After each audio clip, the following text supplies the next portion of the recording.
količina. Pa idemo na key exchange algoritme. Dakle, ukoliko trebate enkriptirati veću količinu podataka, treba vam nekakav simetrični algoritam. Za simetrični algoritam treba vam nekakav ključ kojim se kriptiraju podaci i pitanje je, a kako ćete znati taj ključ vi i druga strana ako se prvi put ste našli, a ne da ste prije toga izmijenili taj ključ. Znači, jedna mogućnost da se dogovori takav ključ je korištenjem onog asimetričnog algoritma od malo prije. Ideja će biti ta da ako Alice zna Bobov javni ključ, u tom slučaju Alice može odabrati nekakav random number SIM key i poslati enkriptiran taj SIM key sa Bobovim javnim ključem i Bob će dobiti takav javni ključ. Dobit će, ne javni ključ, dobit će enkriptan SIM key. Bob može dekriptirati taj SIM key i kad ga je dekriptirao, taj SIM key može postati simetrični ključ za enkripcijski algoritam, simetrični enkripcijski algoritam. Neko treće na žici, makar je vidio enkriptirani SIM key, ne može ga dekriptirati. Prema tome, iskoristili ste ovakav algoritam asimetrični za slanje ključa. Znači, on služi u ovom slučaju kao key exchange algoritam. Međutim, makar ta varijanta se može koristiti i koristi se u određenim situacijama kod TLS-a, kasnije vidjet ćemo 1.2, u malo drugčijem obliku, ali bazično to je to. Postoji jedan problem, ukoliko jednog dana, ukoliko je Carol snimala promet na žici, ako jednog dana se dokopa ključa privatnog od Boba, onda ona može s tim privatnim ključem dekriptirati prehodne poruke, može doći do SIM key-a, kad je došlo do SIM key-a može i ostatak prometa dekriptirati. Prema tome, tu nećete imati takozvani forward secrecy, pa pitanje je da li postoji bolja metoda koja će osigurati da ako jednog dana neko dođe do javnog ključa ili nečeg drugog kod Boba, da ne može dekriptirati prehodni promet. Postoji i ta metoda je, prvo što je smišljeno, bio je Diffie-Hellman key exchange algoritam. Danas postoji eliptične krivulje, proći ćemo teoretski jedno i drugo na primjerima. Diffie-Hellman je prvi bio napravljen i Diffie-Hellman, makar se dugo koristio, ispalo da eliptične krivulje mogu postići jednaku sigurnost sa 10 puta manjim resursima da dođu do tog ključa. Prema tome danas se ide na eliptične krivulje. Međutim, kažem, i dalje se koristi Diffie-Hellman, pa idemo prvo njega vidjeti. Znači, opet taj Diffie-Hellman je opisan na ove stranici Wikipedia. I opet kao u prethodnom primjeru, ja sam prošao direktno kroz primjer da objasnim po prilici kako Diffie-Hellman radi, a matematiku i generalno dio sam preskočio. Idemo na ovo. Znači, Diffie-Hellman algoritam radi tako da, nakon što imate generalno objašnjenje, ovdje imate primjer. Znači, Alice i Bob opet hoće na neki način dogovoriti zajednički ključ koji će koristiti se kasnije recimo za simetričnu enkripciju. Da bi to napravili, oni se prvo moraju dogovoriti oko parametra Diffie-Hellmana. To su brojevi P i G, unaprijed dogovoreni brojevi koji moraju imati određene karakteristike. P mora biti prime, a G mora biti primitive root modulo P. Pogledajte što to znači ako vas zanima točno. Ali u svakom slučaju to su brojevi koji se dogovore unaprijed i postoje ti nekakvi standardni Diffie-Hellman parametri po kojima se radi. Nakon toga kad ste se dogovorili po kojima brojima radite unaprijed, Alice odabere nekakav secret integer a jednako 4, A je broj valjda manji od P ili od G, nisam siguran, treba pogledati, ali odabire jedan random broj i nakon toga izračunava broj G na ono što je zamislila modulo ovaj tu P. Znači 5 na četvrtu modulo 23. Modulo znači ostatak pri dijeljenju. To će ispasti 4. Bob radi istu stvar. Znači Bob je zamislio opet random broj i radi isto 5 na treću modulo 23, 5 na treću je 125, kad podijelite 23 ispaće nešto i ostatak 10. Znači A je iz svoje četvorke došla opet slučajno do četvorke, a B iz svoje trojke došla do desetke. Nakon toga Alice će Alice će poslati Bobu 4 ovih izračunatih, a Bob će poslati prema Alice ovih 10 što je izračunao. Dakle, Alice i Bob su zamislili 4 i 3 i šalju drugoj strani ono što su izračunali. Nakon toga, kad je Alice dobila od Boba njegovih 10, Alice će izračunati broj koji će biti ovih 10 na ono što je zamislila, to je četvrtu, znači ono što je B poslao na ono što sam ja zamislila, modulo isto 23 i dobit će 18. A Bob će izračunati istu stvar, ono što je dobio od Alice, to je 4 na treću, to je ono što je njegovo bilo privatno, dakle druga strana što je posla na ono što sam ja zamislio, modulo zajedničkih 23. I dobit ću opet 18. Znači može se pokazati da je ovih 18 ista stvar za jednu i drugu stranu. Dakle, vi iz nečeg što ste random zamislili, izračunate drugi broj, pošaljete taj drugi broj, jedna i druga strana i iz onog što ste zamislili, onog što ste dobili s kontra strane, dođete do zajedničkog broja. Neko treći na žici, makar je vidio 10 i 18, fali mu ovih 3 i 4 da bi makar je na žici vidio 4 i 10, fali mu ove brojevi 4 i 3 da bi došao do zajedničke informacije. Prema tome, Carol neće moći odrediti zajedničku informaciju, a kad imate tu zajedničku informaciju, to može biti šerani secret dalje u simetričnom algoritmu. Ili se iz njega može izvući šerani secret, nebitno. U praksi, ponavljam, nećete imati brojeve 4 i 3 i 5 i 23, to su bitno veći brojevi. Ne znam da li tu ima sad nekakav primjer točno grupa koje se koristi u praksi.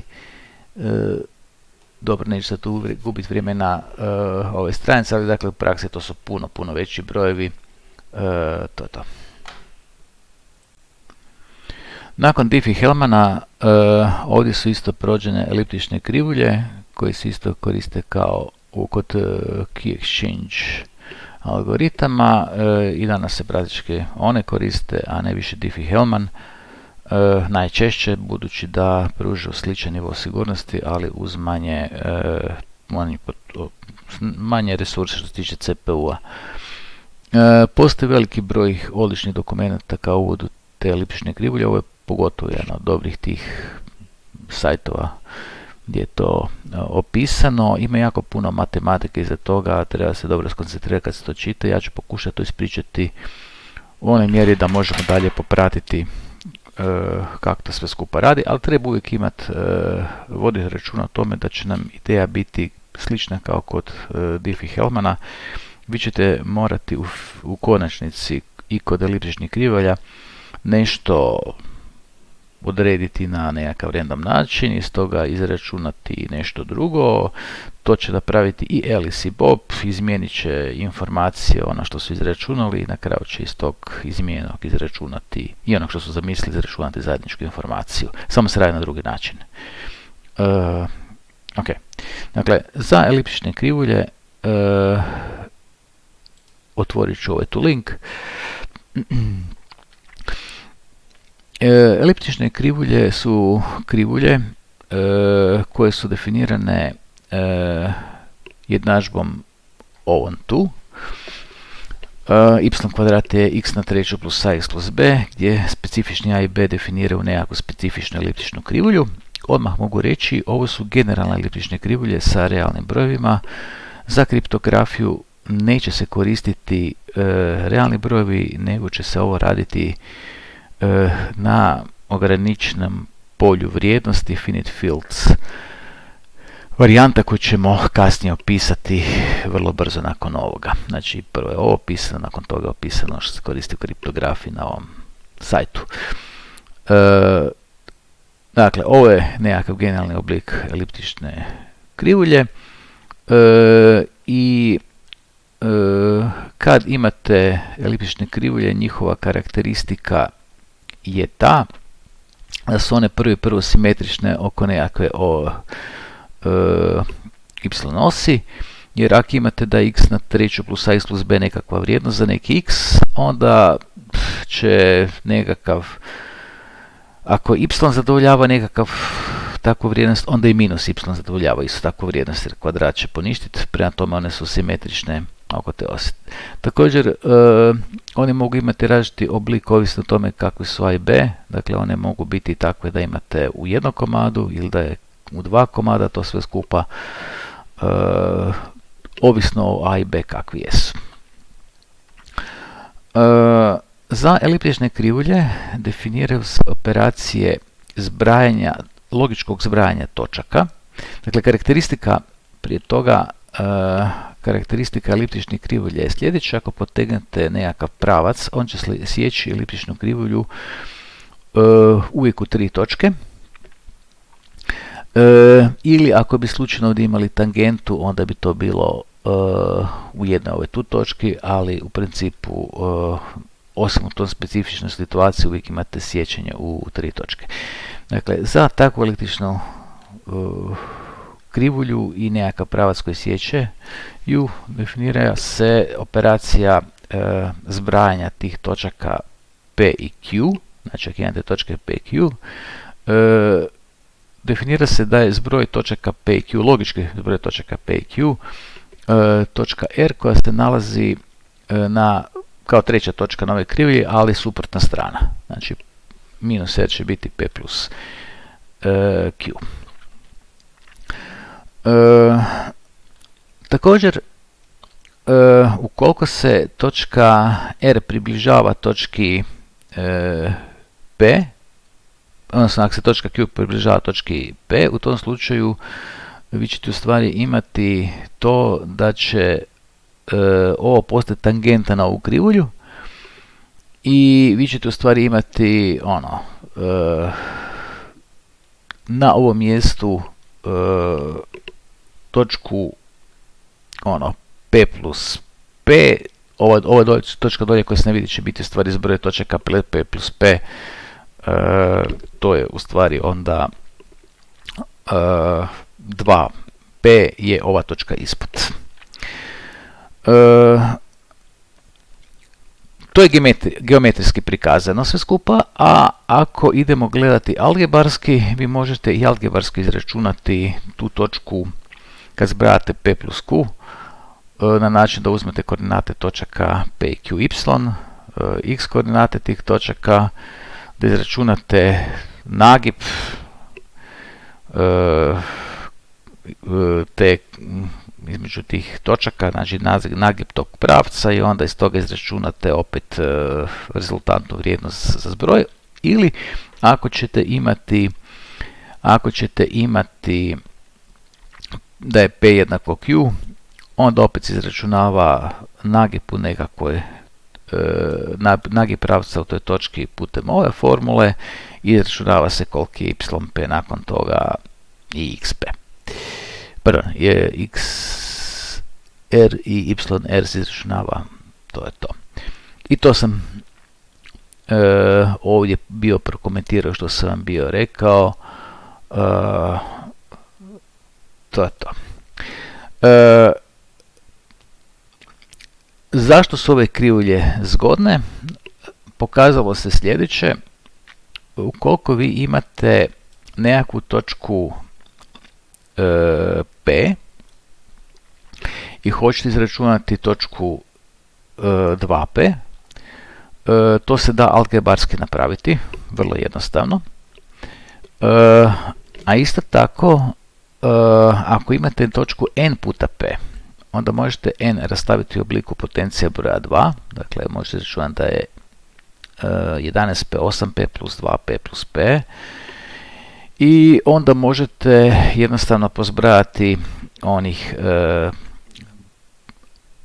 8p, 2p i p vrijednosti, jer definirana operacija zbrajanja točaka, množenja točaka, i vi vrlo brzo možete doći do točke n puta p.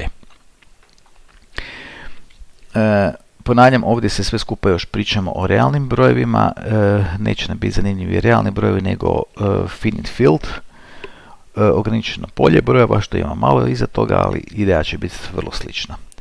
Dakle, vi iz neke točke možete dobiti točku n puta p, to je trivialno, jer kažem, lako se izračuna iz p-a 2p, iz 2p-a 4p, iz 4p-a 8p, vrlo brzo ćete izračunati sve te potencije broja 2p, a onda lako pozbrajate koordinate odnosno lako pozbrajate ove sve točke po formula koje su bile navedene unutra i dolazite do broja n puta p. I to je easy task. Prema tome, ako imate n koji je 256 bita dugačak čak, u tom slučaju vi ćete kroz 256 tih adicija zbrajanja doći do n puta p. E sad, ukoliko vi nekom date koordinate te finalne točke n puta po p i pitate ga, evo, to ti je n puta po p, ne kažem da je koliki je n, nego samo kažem koordinate zadnje točke. Ukoliko mu kažem koja je bila početna točka i pitam ga koliki je n, ne postoji algoritam da to izračunate i to se smatra teškim poslom. Dakle, jedno što možete napraviti je isprobati koliko je to 1p, 2p, 3p dok ne dođete baš na tu točku,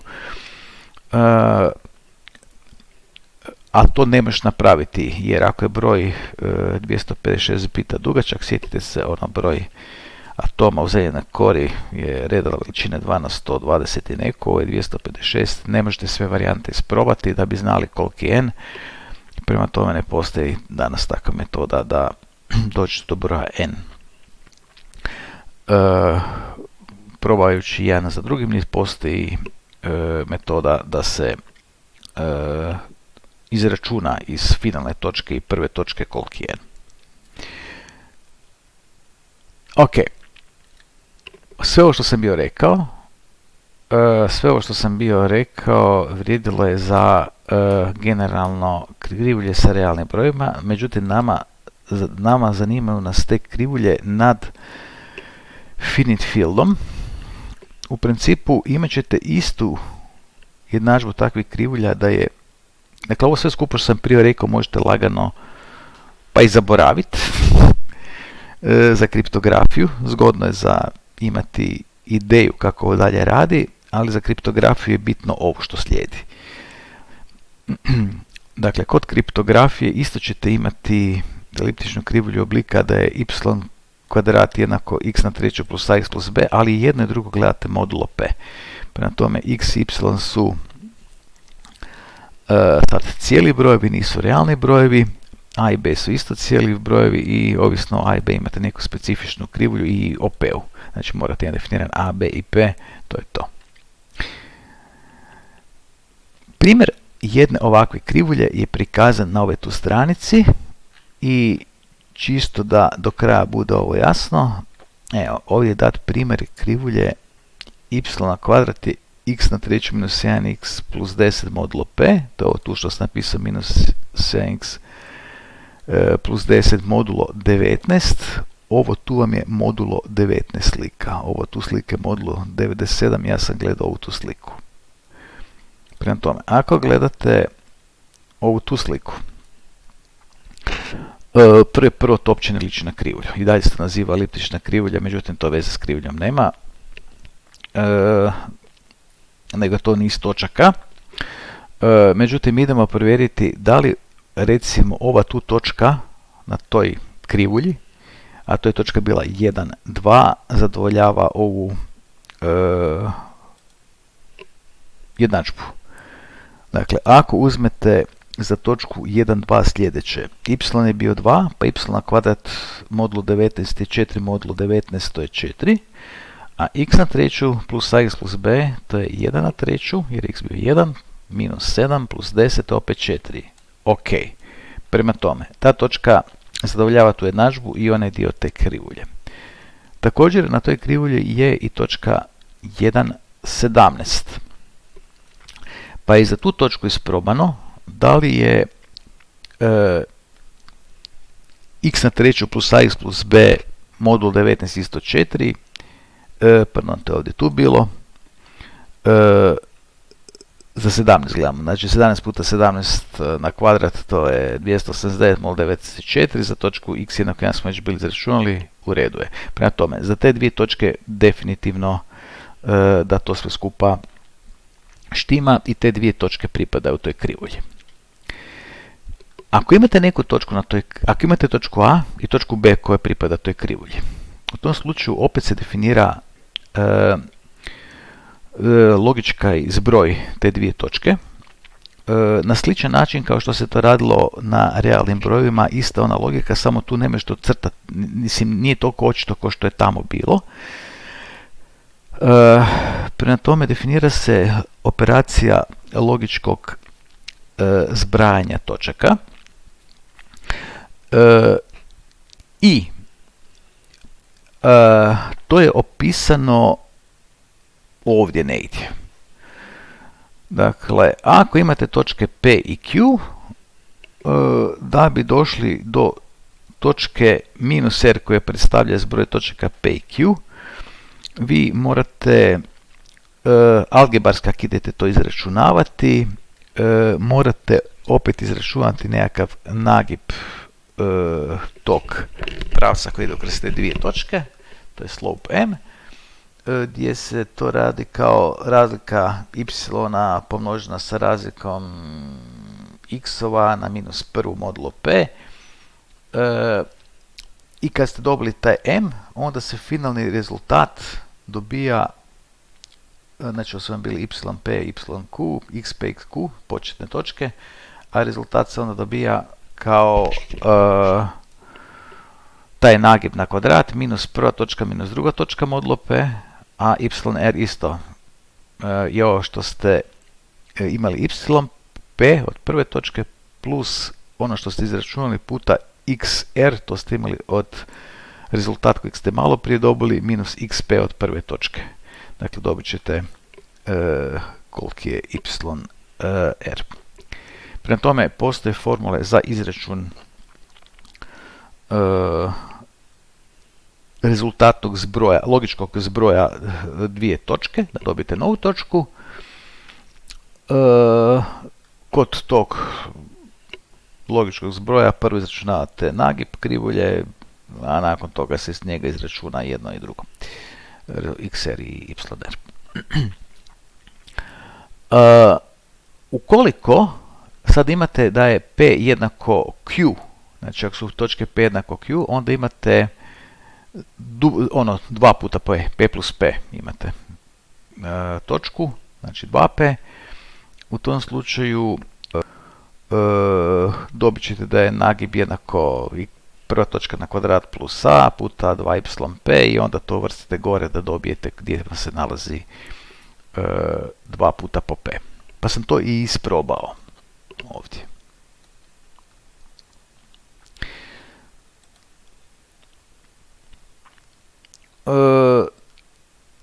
prije nego što to idem tu isprobati, još samo idem prokomentirati. Ovdje imate u formuli za m imate 2 puta yp na minus prvu. Dakle, imali ste točku p koja imala svoju x koordinatu i y koordinatu. Hoćete izračunati 2 puta po p, zato vam treba x koordinata na kvadrat plus a, to je sve jasno, i to trebate množiti s ovim tu, ali ovo je na minus prvu, a to je onaj multiplikativ invers po modulu p za neki broj, i multiplikativ invers za neki broj je takav broj koji kad se pomnoži s tim brojem modulo p daje ostatak 1. Dakle, na primjer, multiplikativ invers od x modulo p koji se piše kao da je, znači da i se piše kao x na minus prvo modulo p je definiran na način da je i puta x modulo p jednako 1. Na primjer, ako je p je 7 i x je 3, tada će vam i biti 5. Zašto? Zato što je 5 puta po 3 jednako 15. Modulo 7 vam je u stvari ostatak je 1, znači to je 2 plus ostatak 1, dobili ste ostatak 1, prema tome petica će biti multiplikativni invers od trojke modulo 7. Tako da ovaj na minus prvu znači za ovaj tu broj odredi multiplikativ invers. Ok, dakle, imate točku P1,2, to je bilo na našoj krivulji, imali smo je ono prije, to smo je bili gledali, i htjeli bi izračunati za tu točku 2 puta ta točka, logički 2 puta po ta točka po ovim formulama. Da bi to napravili, koristite ovo tu, znači 3 puta x na kvadrat plus a, pomnoženo sa 2 puta yp na minus prvu modulo p. Znači to vam je bilo 3 puta po 1 na kvadrat minus 7, točka x je bila 1, a je bio minus 7, množeno sa 2 puta y je bio 2, ali na minus prvu, sve skupa modulo 19. Ovo je tu 4, 4 na minus prvu modulo 19 bi trebalo biti 5 navodno. Postavljamo kritikan kako se odredi taj multiplikativ invers, zato što je 4 puta 5 20 i to vam daje, kad podijelite s 19, ostatak 1. Prema tome, m će vam biti, to je 3 minus 7, to je minus 4 puta po, ovo smo rekli da je 5 modulo 19, to je minus 20 modulo 19, a to vam je u stvari ostatak je 18, morate doći u pozitivu, znači minus 20 plus 19 je minus 1, pa plus još 19 to je 18 i došli ste do 18. Dakle, dobili ste slope jednako 18 i sad kad ste dobili slope jednako 18, izračunavate x od 2p kao, tu vam je sad bila formula negdje, m kvadrat minus 2xp, jer je p jednako q. To će biti modulo p.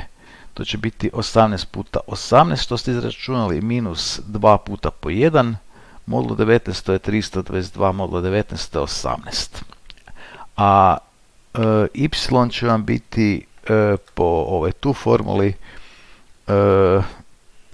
bivši y to je bio 2, plus 18 puta po x2p što ste malo bili izračunali, to je bilo 18 minus 1 modulo p i na kraju će ispast 15. I dobili ste 18 je x, 15 je y za 2p točku. To bi trebala biti točka, koja se nalazi na ovoj krivulji, 18, 15 je ova tu točka.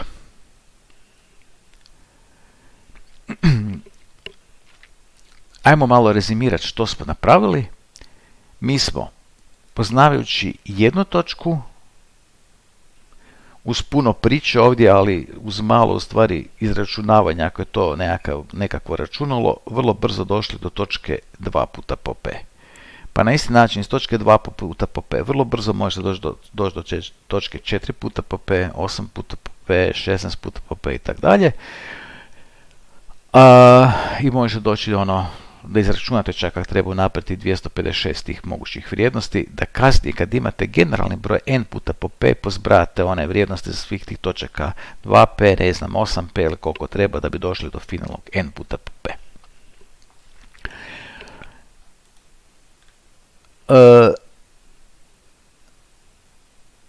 Ok, i sad, u ovom našem primjeru vi ste u stvari imali takvu situaciju da je p bio broj 19, užasno mali broj. U praksi p je ogroman broj reda veličine 2 na n, tu trebam pogledati koliki je n, ali bitno veće nego što je ovo tu. Vi vrlo jednostavno opet možete za neku točku izračunati gdje su broj p2, odnosno p2, p4, p i tak dalje. A modulo, dakle taj veliki prim broj. I ono što je ostalo iz onog prvog dijela, ako vi znate početnu točku, ako znate gdje je ispala ona zadnja točka, vi s te zadnje točke ne možete odrediti koliko je to n puta po prva točka, znači ne postoji metoda gdje ćete izračunati, ako znate prvu točku i zadnju točku,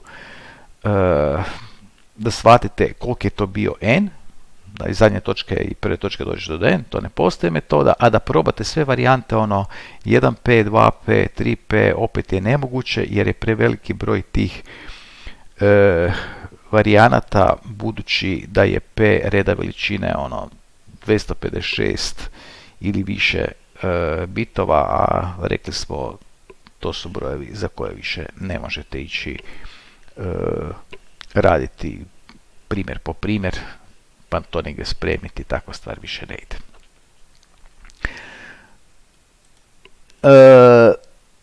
Inače postoji isto tako odličan interaktivni tool na ovoj tu stranici. Pa ako otiđete na taj treći link, ovo vam je bila točka, recimo imali smo a jednako, kod nas je a bio -7, b bio 10, p je bio 19, točka x je bila 1, a y je bio 2. I ako hoćete, znači x je jednako 1, y jednako 2, ako hoćete to množiti sa 2, dobit ćete one malo prije izračunani 18-15 vrijednost. Ako kažete da je jednako 3, dobit ćete ovakvu nekakvu vrijednost i tak dalje, odnosno tu vam ona piše koliko to je.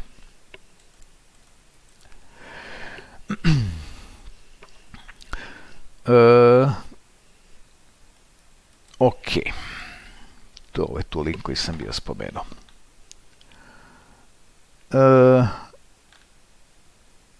Dobro. Mi smo do sad objasnili logičko zbrajanje točaka P, 2P i tak dalje. Međutim, nismo rekli, a kako se to uopće može onda iskoristiti u kriptografiji? Ovo sve skupa se u kriptografiji može iskoristiti na način da se koristi dodatna stvar koju do sad još nismo bili rekli vezano za sve ovo skupa. I ako se to koristi, dobit ćete algoritam koji se naziva Elliptic Curve Diffie-Hellman. Znači, kod Elliptic Curve Diffie-Hellmana ideja će vam biti ta da se prvo Alice i Bob dogovore oko specifične eliptične krivulje pa ćete znati za tu krivulju A, B i P. P mora biti veliki prim broj, ne 19 kao u ovom primjeru. Dakle, dogovorite se između Elisa i Boba koji su parametri krivulje i još definirate koja će vam biti base point. To ne znam samo Alice i Bob, to može znati i Carol. Dakle, base point može biti onaj 1, 2, vi kažete imam tu krivulju i to mi je base point.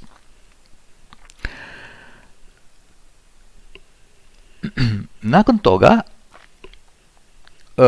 kod ECDH, Elliptic Curve Diffie-Hellmana, Alice, da bi se išlo u izračun nekakvog zajedničkog ključa, će odabrati jedan random broj, to je recimo u ovom primjeru 5, izračunat ću točku veliko A to je taj broj koji je zamislila puta onaj base point. A malo prije smo rekli kako se radi operacija množenja neke točke.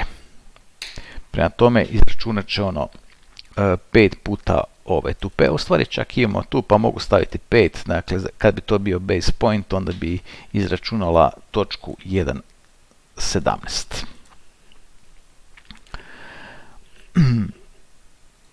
Da, čak sam to imao u ovom primjeru. To vam daje točku, ako je ona zamislila 5, daje vam točku 9,7. Bob će napraviti istu stvar. Znači, Bob će zamisliti neki broj, recimo da je zamislio broj 4 i izračunat će točku B puta base point. Pa prema tome, ako je Bob zamislio 4, onda će on dobiti brojku 7,0. I Alice i Bob izmijene veliki A i veliki B. Dakle, Alice pošalje Bobu 9,7, Bob pošalje Alice 7,0. Sjetite se, iz 9,7 neko treći ne može doći do brojke 5 ako sve to skupo su dovoljno veliki brojevi, jer vi iz base pointa i n puta po base point ne može doći do n-a. To je ono hard problem. Lako je doći iz base pointa i n-a do velikoga, ali obrnuto ne ide. To sam ovdje naveo. Nakon što ste to dobili i nakon što ste to izmijenili i nakon što je Alice od Boba primila njegov point 7,0, onda će Alice izračunavati novu točku, a to ono što ona zamislila puta točka 7,0 koju je dobila od Boba. Dakle, točka 7,0 isto na toj krivulji. Pa prema tome, ako ovdje promijenim da ovdje imate 7,0 i množim to sa koliko sam zamislio, znači Alice je zamislila 5 puta po 7,0 točka, dobit ćete ponovo točku 7,0. Što on infinity, to nisam spričao, ne mogu sve spričati u kratko vrijeme, ali znači 5 puta po 7,0 dat će vam ponovo 7,0. U stvari, vi ćete se zavrtiti na istu točku, ići ćete za točku 7,0, kad krenete puta 1, ok, baš je situacija da ovdje odredite točke 2, ali ok, 5 puta po 7,0 je točka 7,0. A Bob će izračunati ono što je dobio od Alice, to je bio točka 9,7. Znači, točka će vam biti 9,7. Mislim da ovo je jako teško napisati, ali ako napišem ovdje 7, onda će mi ovdje staviti valjda 9, tako je. Znači 7,9 i on je bio zamislio brojku 4, znači ako ovo smanjite na 4, onda je 4 puta po 9,7 točka opet 7,0. Može se pokazati da je A puta po B isto što i B puta po A, opet ne ulazimo u matematički dokaz, i u stvari vi ste došli do zajedničke točke na toj krivulji, da ono što ste zamislili povežete s onim što on druga strana rekla i došli do zajedničke točke. I kad ste došli do zajedničke točke, primijetite, neko treći to ne može napraviti, jer da bi vi došli do zajedničke točke, vi ste množili ono što ste zamislili sa onim što vam je druga strana rekla. Dakle, slično kao kod Diffie-Hellmana, samo drugi algoritam. Vi ste došli do zajedničke točke i sad recimo x koordinata te točke može biti secret za daljnju komunikaciju za simetrički algoritam.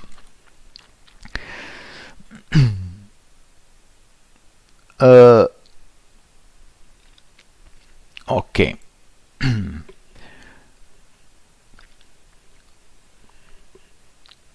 Mislim da sam još negdje ovdje bio prokomentirao i order te točke.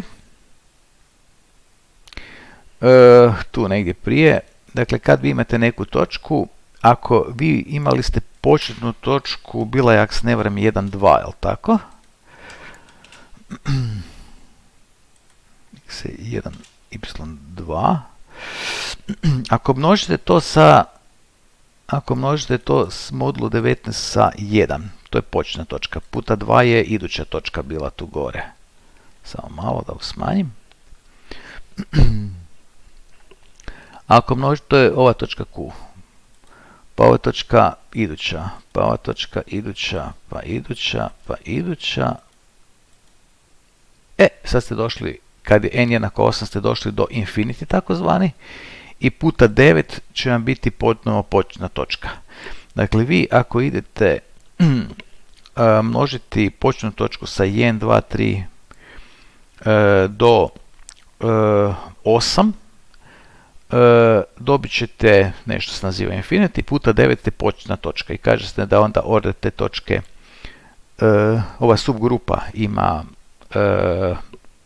8 točaka, znači sama krivulja ima 24 točke, subgrupa ima 8 točaka i vi ćete htjeti kad imate nekakav ECDH algoritam da parametri te krivulje budu takvi da ne samo parametri krivulje, nego i početna točka ima veliki taj, znači ima veliku tu subgrupu, tako da nešto puta po nešto vrlo praktički da to odgovara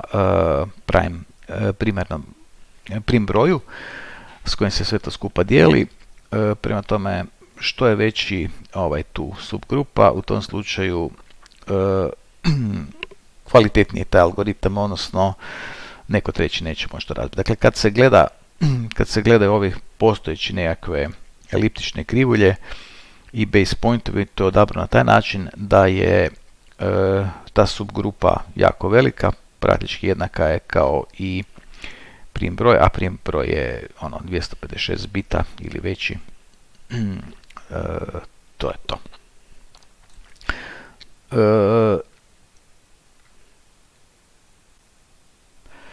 Ovdje nam je još ostao prokomentirati Diffie-Hellman ephemeral, odnosno elliptic curve Diffie-Hellman ephemeral.